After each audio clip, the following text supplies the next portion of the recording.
आज ही डाउनलोड करें Skymet mobile app, पूछे मौसम का हाल अपनी पसंदीदा भाषा में और रहे बाकियों से एक कदम आगे। नमस्ते दोस्तों, स्काईमेट वेदर में आप सभी का बहुत बहुत स्वागत है। मेरा नाम महेश पलावत है। नवंबर का महीना खत्म हो गया है, 1 दिसंबर आ गया है और अभी भी कड़ाके की सर्दी का इंतजार आधे से ज्यादा भारत को है। आधे से क्या, पूरे ही भारत को इंतजार बना हुआ है। पहाड़ों पर स्नोफॉल तो हुआ है, लेकिन ज्यादा हैवी स्नोफॉल का इंतजार भी बना हुआ है। समुद्री तूफान फेंजल ने कल शाम के समय देर दोपहर शाम के समय लैंडफॉल किया और उस समय हवाओं की रफ्तार काफी ज्यादा रही। हालांकि बहुत ज्यादा इंटेंस साइक्लोन नहीं था, इसलिए नुकसान बहुत ज्यादा नहीं हुआ, लेकिन इसका असर अभी भी बरकरार है और आगे ये किस तरह से रूट लेगा, क्या होगा, इसके बारे में भी हम बताएंगे आपको।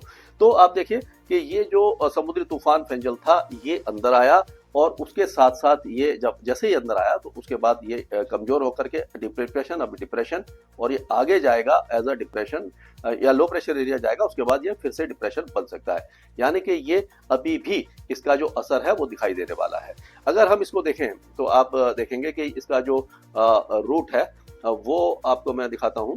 ये थोड़ा सा देखिए, ये अब जो ये चेन्नई के जो दक्षिण में इसकी बारिश की गतिविधियां काफी ज्यादा रहेंगी। नेल्लोर, तिरुपति, ये जो इलाके हैं ये भी अच्छी बारिश देखेंगे।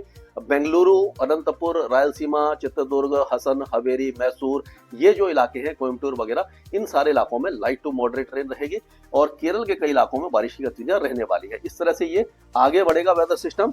और अगर देखें तो आप देखिए उसके बाद क्या होगा कि कल 1 तारीख को, ये 2 तारीख को, ये जो अंदरूनी तमिलनाडु में बारिश होगी, नेल्लोर, तिरुपति और जो चेन्नई वगैरह में भी बारिश की गतिविधियां जारी रहेंगी, लेकिन इंटेंसिटी कम हो जाएगी। आप देखिए मदुरई और जो आगे के इलाके हैं, कोयम्बटूर और नीलगिरी हिल्स, इन सारे इलाकों में तेज बारिश की संभावना है। उसी तरह से केरल के भी कई इलाकों में बारिश की गतिविधियां धीरे धीरे बढ़ जाएगी। इस तरह का ये वेदर यहाँ पर आपको दिखाई देने वाला है। तो ये जो वेदर सिस्टम है एक तरह से पूरे जो साउथ पेनिनसुला का जो हिस्सा है इसको ये पार करता हुआ आगे चला जाएगा। और अगर हम देखें तो ये देखिए इस तरह से यहां से ये आया, आगे आया और इसको पार करता हुआ यहां पर अरब सागर में, क्योंकि इसको फिर से नमी मिल जाती है, जैसे ही समुद्र में आता है तो फिर से ये डिप्रेशन बन सकता है, डीप डिप्रेशन बन सकता है, लेकिन इसका रूट जो है वो पश्चिम दिशा में ही रहेगा।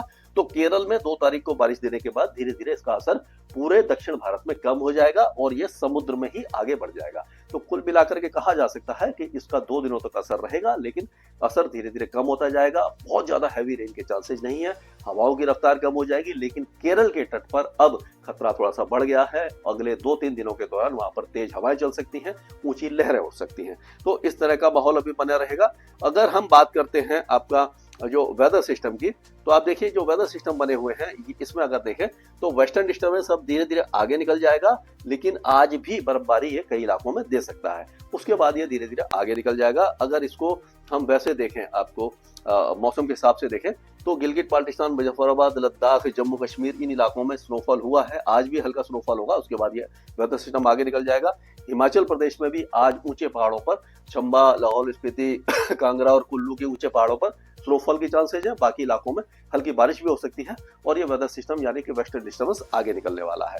उत्तराखंड में बहुत ऊंचे पहाड़ों पर ही बर्फबारी हुई है, बाकी इलाकों में मौसम लगभग साफ रहा है, बादल वगैरह आए हैं, लेकिन अब यहाँ पर कोई खास वेदर एक्टिविटी दिखाई नहीं दे रही है। अब क्या होगा कि कल से जो हवाएं हैं वो, क्योंकि जैसे ही वेस्टर्न डिस्टर्बेंस आगे निकलता है तो हवाओं की जो डायरेक्शन है वो चेंज हो जाती है इस तरह से, और ये हवाएं इस तरह से आने लग जाती हैं। उत्तर पश्चिमी दिशाएं या उत्तरी जो हवा है जहां पहाड़ों पर स्नोफॉल हो चुका होता है वहां से जब आती है तो तापमान को गिराती है। तो पंजाब के कुछ इलाकों में 6-7 डिग्री तक का तापमान आ सकता है, यानी कड़ाके की सर्दी पठानकोट, गुरदासपुर, जालंधर वगैरह में आपको दिखाई दे सकती है। तो तैयार हो जाइए सुबह और रात की सर्दी के लिए, लेकिन दिन में अभी भी मौसम सुहावना बना रहेगा, धूप निकलेगी और बहुत ज्यादा तापमान नहीं गिरने वाले हैं। वही अगर हम ये हरियाणा और दिल्ली की बात करते हैं तो हरियाणा और दिल्ली में भी अभी कोई खास वेदर एक्टिविटी आपको दिखाई नहीं देगी। पूरी तरह से मौसम साफ रहेगा, धुंध और कुहासा छा सकता है सुबह के समय। और दिल्ली एनसीआर में एक बार क्योंकि हवाएं कमजोर हुई हैं तो थोड़ा सा पॉल्यूशन बढ़ा है, लेकिन 2 दिनों के बाद फिर से जब उत्तर पश्चिमी दिशा से हवाएं चलेंगी तो शुष्क हवाएं रहेंगी, नमी कम हो जाएगी और तापमान गिर जाएंगे। तो जो दिल्ली में 9 डिग्री के आसपास तापमान आपने देखा था, अब वो 8 डिग्री तक आ सकता है और कुछ दिनों के बाद वो 7 डिग्री तक भी आ सकता है। यानी सुबह शाम की सर्दी के लिए आप हरियाणा, दिल्ली, पंजाब, पश्चिमी उत्तर प्रदेश, उत्तरी मध्य प्रदेश और उत्तरी राजस्थान में तैयार हो जाइए। और अगर हम आगे चलते हैं तो आप देखिए जितना भी उत्तर प्रदेश का इलाका है आपका, मेरठ, मुजफ्फरनगर, बिजनौर, सहारनपुर, बुलंदशहर, आगरा, हाथरस, अलीगढ़, आगरा, ये जालौन, झांसी, हमीरपुर, महोबा, बांदा, फतेहपुर, ये सारे तमाम इलाके, गोरखपुर तक पूरे इलाके सूखे रहने वाले हैं। यहाँ पर भी अब धीरे धीरे, क्योंकि उत्तर पश्चिमी दिशा से हवा चलेगी, तो तापमानों में गिरावट दर्ज की जाएगी। अब यहाँ पर सुबह के समय कोहरा और धुंध छा सकती है, जिससे कि थोड़ा सा विजिबिलिटी में प्रॉब्लम आ सकती है। अगर हम बिहार की बात करते हैं तो बिहार में भी अभी खास वेदर एक्टिविटी नहीं है। उत्तर पश्चिम दिशा से यहाँ पर भी हवाएं चलने जाएंगी। चंपारण से लेकर के मधुबनी, सुपौल, अररिया, किशनगंज, बेगूसराय, नालंदा, गया, नवादा, ये सारे इलाके जो हैं वो सूखे रहेंगे। और उसी तरह से झारखंड में भी गढ़वा, पलामू, लोहारदगा, रांची, खूंटी, जमशेदपुर, ये सारे इलाकों में कोई वेदर एक्टिविटी आपको दिखाई नहीं देने वाली है। अगले कई दिनों तक बारिश नहीं है। और गंगे पश्चिम बंगाल में जो हल्की फुल्की बारिश हुई थी, अब मौसम साफ हो जाएगा। पूरी तरह से पश्चिम बंगाल का मौसम साफ रहेगा। उत्तर पूर्वी राज्यों में भी फिर से वेदर एक्टिविटी समाप्त हो जाएगी। जो मणिपुर, मिजोरम, त्रिपुरा में हल्की बारिश हो रही थी, वो भी समाप्त हो जाएगी। अब क्या होगा कि ये एंटी साइक्लोन तो यहाँ पर बना हुआ है जैसलमेर के आसपास राजस्थान में, लेकिन जो मौसम है पूरी तरह साफ रहेगा। कुछ इलाकों में धुंध और कुहासा छा सकता है, गंगानगर और हनुमानगढ़, ये सारे इलाकों में। और हवाएं जो है उत्तर पश्चिम दिशा से चलने के कारण सुबह और रात में सर्दी काफी ज्यादा बढ़ जाएगी, लेकिन दिन अभी भी धूप में रहेगा, सुहावना बना रहेगा। अगर मध्य प्रदेश की बात करते हैं तो मध्य प्रदेश में भी कोई वेदर एक्टिविटी आपको दिखाई नहीं देने वाली है। छत्तीसगढ़ भी साफ रहेगा। अब उड़ीसा का मौसम भी आपका पूरी तरह साफ हो जाएगा, क्योंकि जो वेदर सिस्टम है वो आगे बढ़ गया है। लेकिन दक्षिणी उड़ीसा में बहुत हल्की बारिश हो सकती है, और अब जो बारिश की गतिविधियां पूरी तरह समाप्त हो गई हैं। गुजरात पूरी तरह शुष्क है। यहाँ पर भी उत्तर पश्चिमी दिशाओं के कारण क्या होगा कि आपका कच्छ है, बनसकांता, सबरकांता, महिसाना, पाटन, गांधीनगर, अहमदाबाद, बड़ोदरा, राजकोट, अमरेली, गिर सोमनाथ, ये सारे इलाके सूखे रहने वाले हैं। सुबह और रात में हल्की ठंड शुरू हो जाएगी, लेकिन बहुत ज्यादा गिरावट अभी तापमानों में आपको दिखाई नहीं देने वाली है। यहाँ पर अगर देखेंगे तो लातूर, नांदेड़, बीड, उस्मानाबाद और शोलापुर, यहाँ पर बहुत हल्की बारिश की संभावना हमें दिखाई दे रही है महाराष्ट्र में। बाकी इलाके सूखे रहने वाले हैं।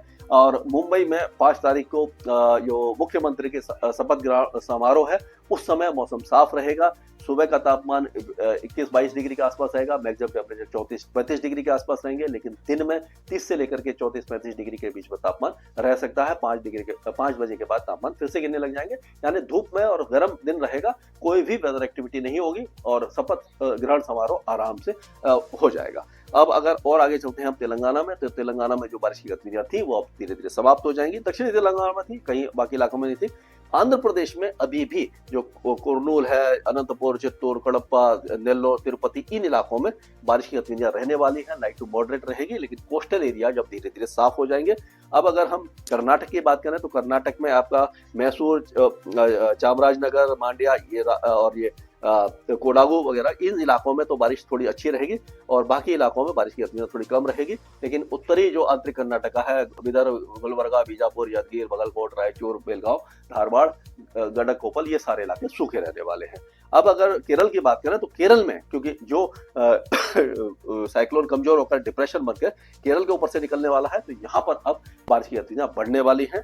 और लेकिन तमिलनाडु की अगर बात करें तो तमिलनाडु में अब देखेंगे धर्मपुरी और कृष्णागिरी, सलेम, इरोड, ये जो इलाका, नामांकल, नीलगिरी हिल्स, कोयम्बटूर, तिरुपत्तूर, करूर, यहाँ पर बारिश की गतिविधियां काफी ज्यादा तेज होने की संभावना है अगले 24 घंटों के दौरान। उसके बाद कम हो जाएगी।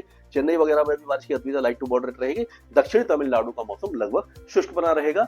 लक्षद्वीप में बारिश की गतिविधियां फिर से शुरू हो जाएंगी। अंडमान और निकोबार द्वीपों में बारिश की गतिविधियां कम हो जाएगी, यानी कि साइक्लोन का असर अभी भी बना रहेगा। अरब सागर में एज ए डिप्रेशन जाएगा, पहाड़ों पर स्नोफॉल समाप्त हो जाएगा, उत्तर दिशा से हवाएं चलेंगी, तापमान गिरेंगे, सर्दी की जो भी सर्दी है वो थोड़ी सी और ज्यादा बढ़ जाएगी। स्काईमेट वेदर में अभी के लिए मौसम से जुड़ी सटीक जानकारी और खबरों के लिए हमारे YouTube चैनल को सब्सक्राइब करें और बेल आइकन दबाकर हर खबर पर रखें नजर।